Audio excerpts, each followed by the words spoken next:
Welcome to GCS சமையல். இப்போது நம்ம லாஸ்ட் வீடியோவில் தட்டு வடை எப்படி செய்யணும்னு பார்த்தோம் இல்லைங்களா?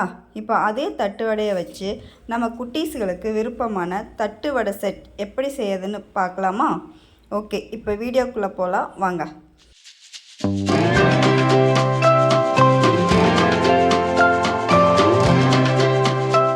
இப்போது இந்த தட்டு வடை செட்டுக்கு தேவையான தக்காளி சட்னியும் மல்லி சட்னியும் எப்படி செய்யறதுன்னு பார்க்கலாங்களா?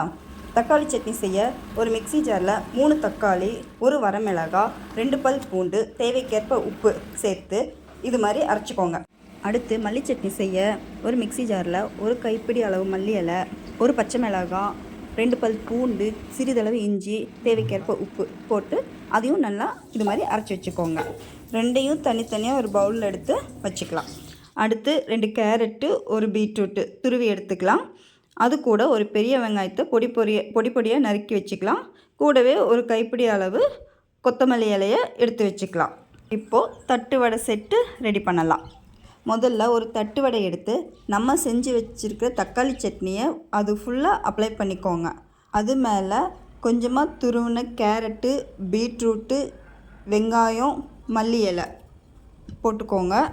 இன்னொரு தட்டு வடை எடுத்து நம்ம இன்னொரு சட்னி செஞ்சோம் இல்லைங்களா, அந்த மல்லி சட்னி எடுத்து அது மேலே அப்ளை பண்ணி இப்போ இந்த வீடியோவில் காட்டுற மாதிரி அந்த செட்டு மேலே திருப்பி வச்சுக்கோங்க. இப்போ நமக்கு இன்னும் கூடுதல் சுவை வேணும்னா நம்ம ஏற்கனவே துருவி வச்சுக்கிற கேரட்டு, பீட்ரூட்டு, அதுக்கப்புறம் வெங்காயம், மல்லி இலை வச்சு அந்த சட்னியும் மேலே கொஞ்சமாக ஊற்றி நம்ம சர்வ் பண்ணிக்கலாம். உங்கள் வீட்டில் இருக்கிற குட்டீஸ்லேருந்து பெரியவங்க வரைக்கும் விரும்பி சாப்பிட்ற தட்டு வடை செட் இதோ.